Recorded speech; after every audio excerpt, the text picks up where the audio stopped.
Hello and welcome back to my channel. For today's video, I'm planning to continue with the setting design and see how we can take this down to a more detailed level into the drill actually into the starting hex and the starting hex for the settlement, and also get some settlement ideas that we can utilize in coming together with some of the area's geographic features. The first thing I really want to do is probably highlight a correction. When I was doing the generation process and I came to this pond hex here, I disobeyed my own guidelines because I was supposed to do a 50% check whether this was a coastal hex. I'm not going to go back and redo it. I'm just going to say that we rolled 51%, so it is a pond or lake. Probably a lake is probably more accurate. So apologies for that, but yeah, that's what happens when you're doing live streaming. Also, we've got a couple of runes hexes here. I'm not really going to go into them in any detail today. I'd rather have a special session where I deal with runes hexes, because I do have some particular guidelines that I follow when it comes to populating those areas, which are particular to those types of environment. Now again, we just to recap, we did talk about these hexes being the locations of evil denizens and monsters and layers of and subterranean caverns and all that good stuff. So I really want to try and give that a bit of special attention, because when you think of it, that's one of the raison d'etre for a lot of adventuring, is to explore these places of mystery and utilize that Appendix A that can provide a lot of entertainment. Also, the castle that we have here. Now, when we were generating the settlement, we had a village in this hex here. And just remember, these hexes are 15 miles across. We had a castle, which we didn't know the details of, and we have our original starting village. So apart from that, there was no habitation. I plan to come back to the castle towards the end of the session, or if we don't have time, I'll deal with it in the next session. Castles are interesting because they have a number of different possibilities when you generate them. They can either be bastions of civilization, they hold characters, or they could be dangerous layers of monsters, quite often the home of human brigands or bandits or nasty berserkers roaming about. So that should be quite an interesting little exercise just to see. And who knows, when we come back and recycle through the starting hex and look at the village that we're going to begin with in more detail, these brigands that we generated as a random item, they might come back as some form of link to that castle if we don't get a character result for the generation. So I think at this stage, and this is what I've done in my own campaign, was I generated this type of map, and then I stood back a bit. I thought, at this stage, why don't we come up with maybe just some overall thoughts about the terrain, if there's any potential connections between the different types of terrain, just get the thoughts and juices flowing a bit. And these might actually, if we're generating them now, they might actually, when we come to doing rolls in the future, dice rolls and for future encounters, these might actually come back as memory joggers. We might be able to use them in our design, and it will have a feel that it's kind of natural because we've already had kind of preempted it in our minds, and it's really just confirming, or obviously if the rolls go against it, kiboshing any conclusions or assumptions that we've made. So in a long-winded sort of way, I'm just saying stand back, have a think about the environment, think of some connections. They might come back and be confirmed later on in the inventory. Okay, just on my guidelines, I'll just get my sheet out.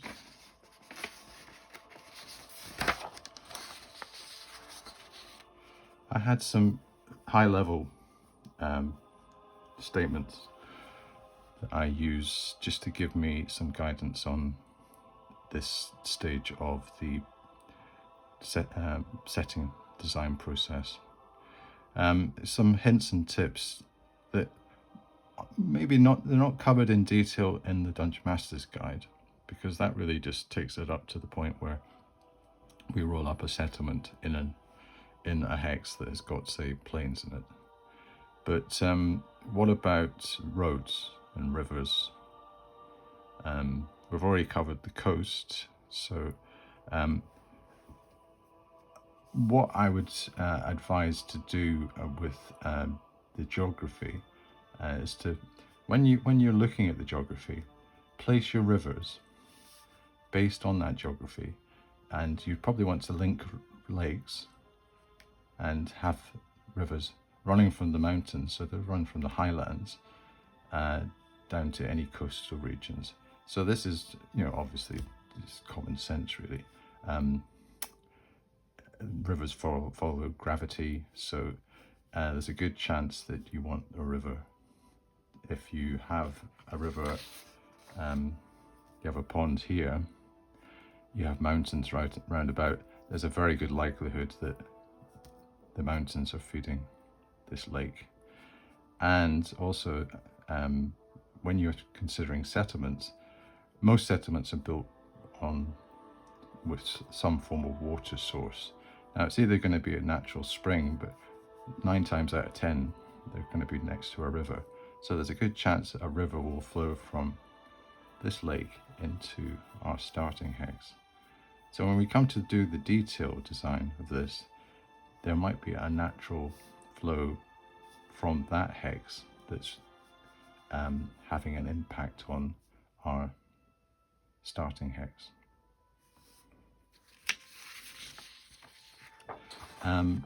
Just with the settlements, we should really be thinking about links between them. Now, most societies, if you have a settlement, it's usually linked by a road of some form. It might be if it's like a city or with a network of towns and castles, this is going to be a reasonably sophisticated highway. In this situation, we're in the middle of nowhere, we're in the wilderness, we're talking maybe a track linking these two villages.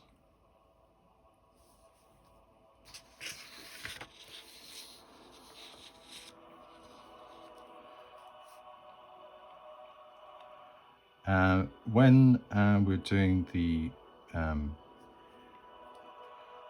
inhabitation generation, I said that for any hexes that did have habitation in it, I would classify these as inhabited hexes, and they have some specific rulings on further sub-hex generation. And that will be best illustrated when we come to do the starting hex, this one.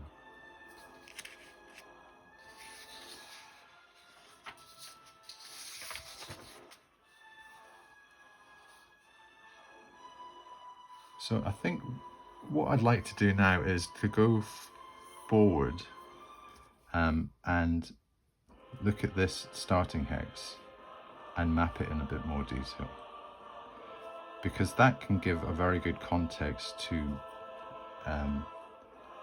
what the starting settlement's all about, what it makes it tick. Is it in the middle of the plains, and it's potentially going to have large herds and pasture land, or is it in the middle of a forest and it's going to be heavily dependent on forestry and lumbering, and or is it in a network of hills that would point towards it being a hill fortification? So I've created, this is the sub-hex that I use for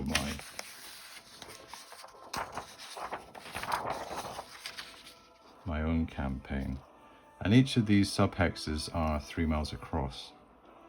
So one hex is 3 miles, and this sub-hex here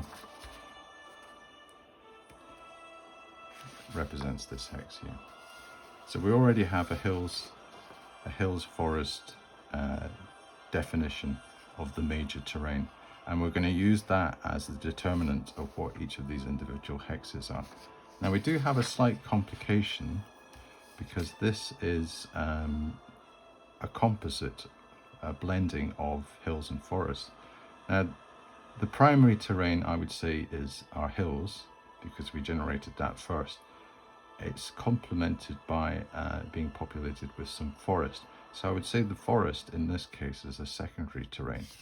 So whenever we come to generating any of these individual hexes, if we generate a hills, I'm going to deem that it also includes forests if we roll a 1 to 3 on a d10. Likewise, if we generate a forest in any of these hexes, I'm going to determine, because the hills are the dominant terrain, a 1 to 5 on a d10, and that will be populated with hills in addition to the forest. Now this will obviously become clearer if I actually show you. So I'll just get my Dungeon Master's Guide, which I should have actually had to hand. It's here now. And get to our favourite page, Appendix B, the random wilderness terrain. Now this is our starting hex, and it's hills, forest. And we place our starting settlement. I always place my starting settlement right in the middle of the hex. Now that might, it could be debatable whether that is accurate, but let's just go on the basis that we're following some anthropic principle, that we are the center of the universe, and we start with this is where everything starts in the campaign, from this point, and just radiates outwards. So let's get our simulated D20, and what we'll do for the first hex, which I've numbered, so we'll have 19 sub-hexes in total. We will roll on the hills table our first hex, and we get a 15. Which is mountains. Okay, so we have a mountain here.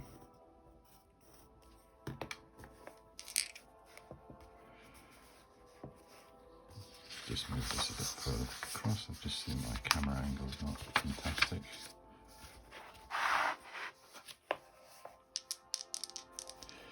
Right, for hex 2, we have hills.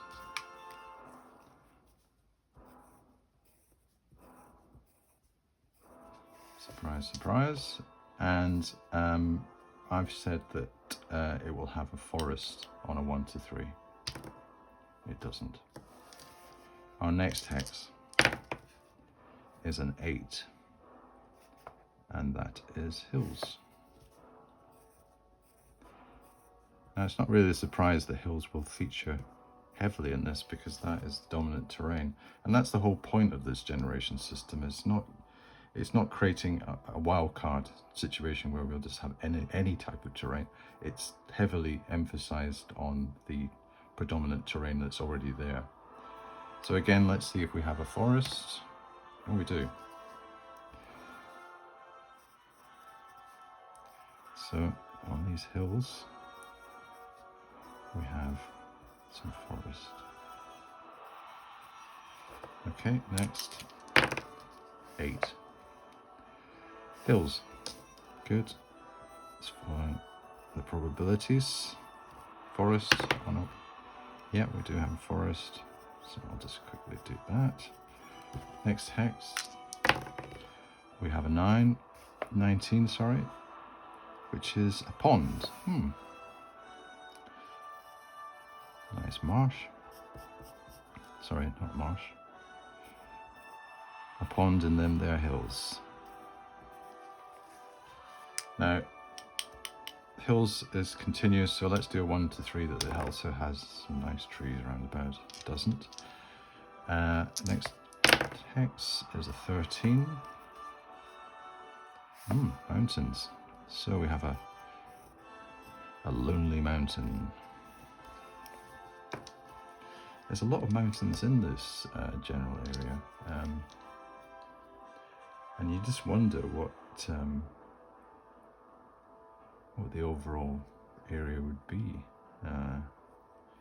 It's almost like north. It's like where I come from, Scotland.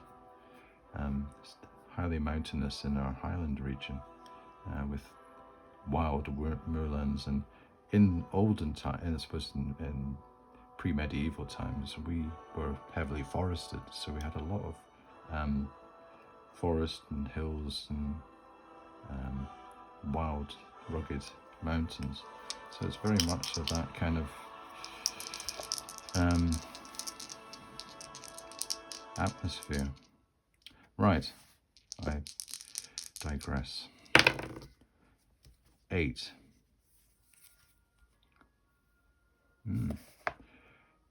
Desert. Yeah, it had to be, isn't it? Well, we'll just say that it's waste or barrens. So I'll just put a wee des. It's not actually sand dunes or that good stuff. It's going to be something a bit more nuanced to a northern European environment that has a lot of foliage and whatever. You've really got to take that view. You can't have a desert right next to your ponds and forests. All right, that is a crocodile. We got a 4. Forest. So that starts as a forest, and it will have a hills on 1 to 5, I said. It doesn't, so it just has pure forest. Our next hex is a 19. Oh, this is interesting stuff. Again, a pond in the hills. Now, when we have ponds together in similar hexes, the advice is that we join those ponds and turn it into a super lake. So let's do that. And we've got something happening next to our settlement hex of a large pond. So maybe we've got a lake town type thing developing, or something along that kind of line. I've just got to do one quick check on forest and that, so it'll be a 1 to 3. No, it's a 0. That's a 10. So, important point now is the starting hex. Now, predominant terrain is hills, so let's just... We've got to be careful with this, because if we get something like rough or scrub or whatever, that's just not going to make sense. So I will exercise some discretion when it comes to this particular roll. So we get a 16. Mountains. So I think I can allow that, because that makes that quite interesting. We've got our village is on the mountain. So say we have one large mountain or crag or something like that. It's in a defensive position, isn't it? It overlooks the lake, the long lake. The set Marchton on the mountain. We might come up with a better name for than Marchton. And this mountain might give us... Okay, let's continue. Next hex. 18. Pond. Another lake in the hills. Does it have a forest? Yes.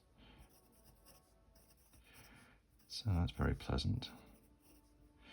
The villagers can go and have a nice swim. Next hex, an 18. Another pond. Wow.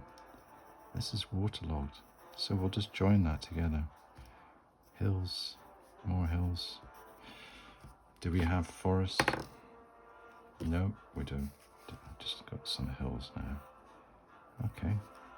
So, as you can see, just from a few simple die rolls, but also they're being kind of shaped by the overall terrain, we're generating a reasonably interesting starting hex. We've just got some potential for adventuring, just by itself. If you consider each of these hexes are 3 miles, something is going to be going on in each of these hexes. Right, next one. We don't have too far to go. We have an 8. And that is... it's the desert again. Okay, we're going to have to come up with a good reason for this. Wasted... Maybe wasted moors or heathland or something like that. Next one. We have a 3. We've got a famous scrub. So this part, just moving out of the village from the lusher lake area, we have some rather debatable land. Marginal land, I think I would call it. 9.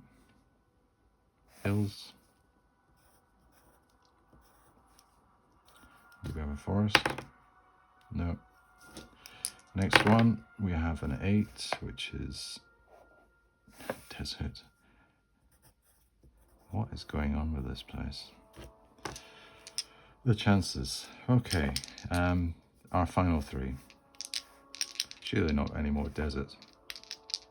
It would just be our luck that we would get rough. Which is actually a 6 to 7 when it comes to hills. We have a 10, we have some hills. Do we have a forest? We do.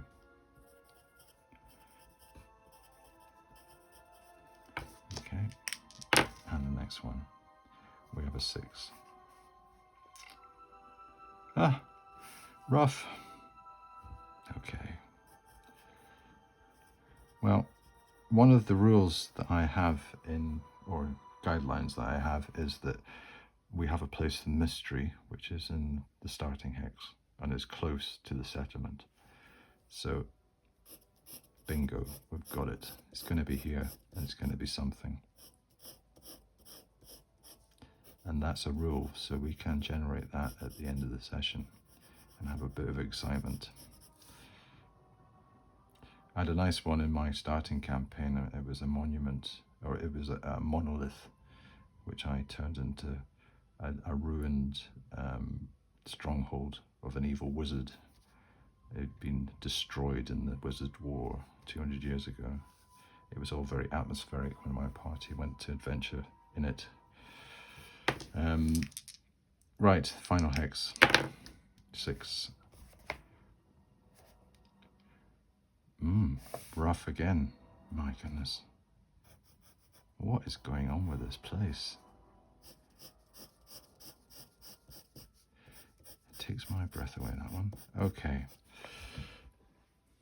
Right, we're left with a situation where we have a benign north area and a less pleasant southern. So if you are in the village, you don't really want to be going too far to the south. Stay boating on the lake, I would say. Right, now that we've done this stage of the process, we actually do an inhabitation check. Because it's an inhabited hex, as far as my guidelines are concerned, we can repeat the inhabitation check for each individual hex, with the caveat that if we ever generate a settlement, a population, say like a town or a village, it has to be at least one level lower than the starting settlement. So in the case of a village, if I generate a town, it's going to be ignored. If I generate a hamlet, I'm allowed a hamlet. I can generate a thorp, and I can also generate a single dwelling. I can't generate another village here. It's just not allowed in those guidelines. I also substitute, if we get a town or a city, I've substituted them for religious, specifically religious buildings. Now, considering that this is if we're basing this on a medieval setup, these societies are very God-fearing. They're highly religious. Their whole society revolves around their worship and the structure. So any religious buildings that are specific, like monasteries and temples and whatever, they will be more commonplace, and there will also be standalone communities. So I've built in some rules to do that and represent it, and it's quite nice having a mix of different secular and religious settlements. Okay, less of the talking. Oh yes, one other thing. If I generate a castle, that will automatically be a character, or it'll be occupied by a character. Again, this is a benign hex. It's not, apart from, the aberration in the south. Anything else is technically benign. So let's start our exploration of the inhabitation. So if we start with hex 1, and remember the blue is the 10s, we have no habitation in hex 1. In hex 2, we have no habitation in hex 2. In hex 3, we have no habitation in hex 3. In hex 4, nothing. Hex 5, 18, close, but no. This mountain, nope, nothing. So this is continuing the trend that we saw in the macro hex generation of very small populations. No, nothing in that moorland. In this forest, nothing. The bottom of the long lake, nope. We don't check the village, we check this, we call this East Lake for the time being. 47, nothing. This lake, nothing. This hex, right, we have something. We have a village. Now the rules are we can't have a village, so it bumps down to hamlet. So for some reason we have a hamlet in that area of moorland. So unless they are, well, let's think about, why could they be there? Are they set out as part of the village's defences, and they have a kind of some form of fortified house or manor, and they're keeping guard on this area here? Who knows? Right, we'll discover it. This scrub, nothing. These hills, nothing. This desert, nothing. And final check, because we will not check the rough settlement. 56, nothing. So I wouldn't say disappointing, but we don't, typically you would have, if you think of it, there's a 14% chance of getting some form of habitation, and out of those 19 hexes we only got one, which was this hamlet. Okay, as I say, we'll come back to the rough.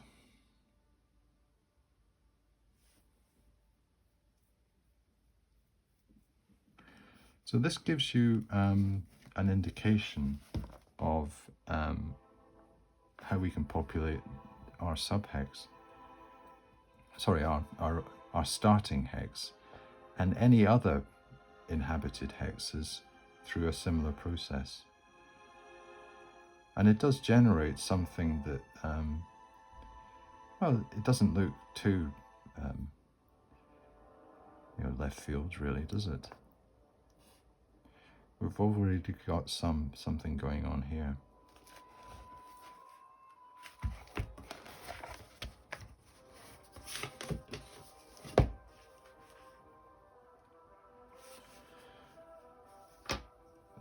So before, I'm just seeing the time now, it is moving on.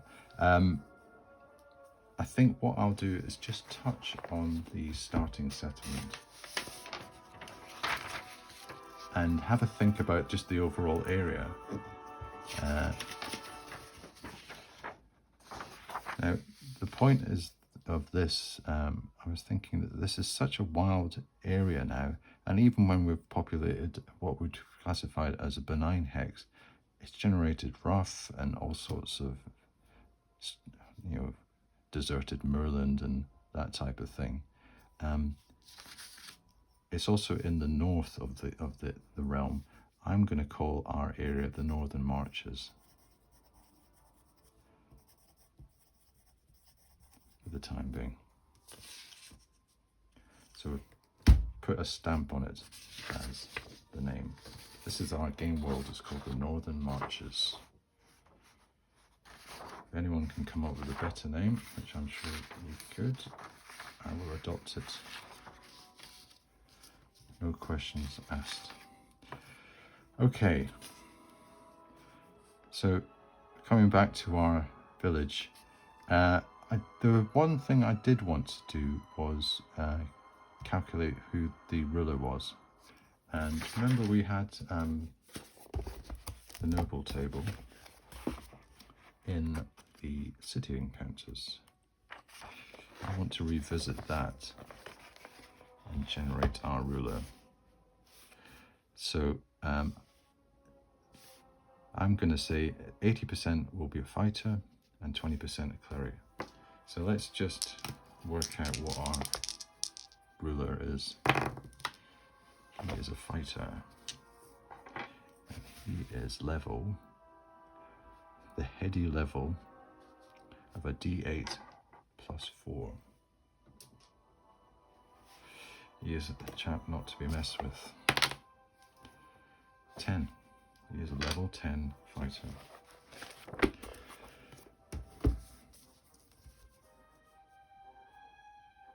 Fighter.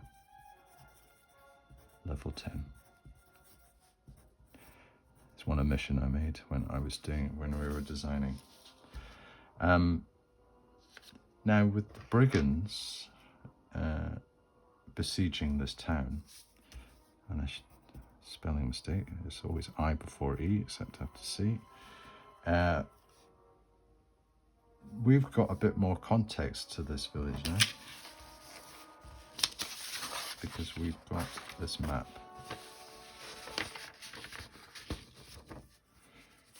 And what we're seeing is that the village is actually on a mountain. So it most probably is going to be fortified. So let's put down some questions. Is it fortified? I think that's almost 100%. It's being besieged by brigands. Now, how many brigands are we talking about? And who are they led by? And do they have any link with the castle that we generated?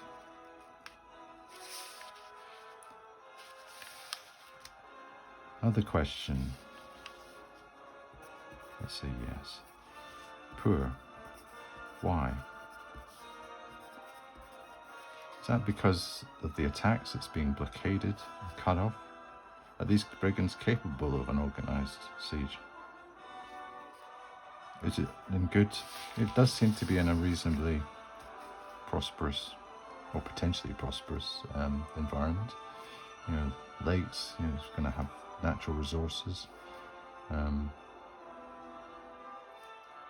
Or is the effects of this malignancy too much, and it's knocked these people back onto the defensive, and they've had to adopt a more militaristic type of livelihood? They're also, the piety are zealots. Now, does this mean that they are followers of some warrior god, or, you know, the fact that they're in this conflict zone? It would make sense that they would be worshippers of, say, the god of war, and lawful neutral would probably dovetail with that assumption, because if you were thinking of a god of war, he's not going to be a nice guy, is he? He's going to be, but he is going to follow the overall pantheon's preference of law, so he's probably going to be lawful neutral. So is the fighter the embodiment of the god of war in this?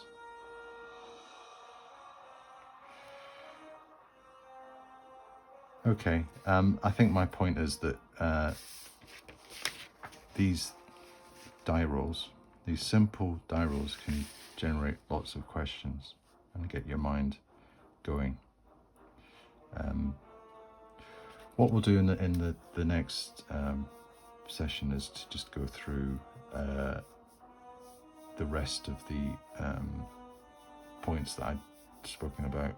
The castle, which is going to be interesting to find out who lives in that castle, which is quite close to our starting hex, and what I do with runes, and what we're going to do with these runes here and our place of mystery, which is only 6 miles away. Pretty close.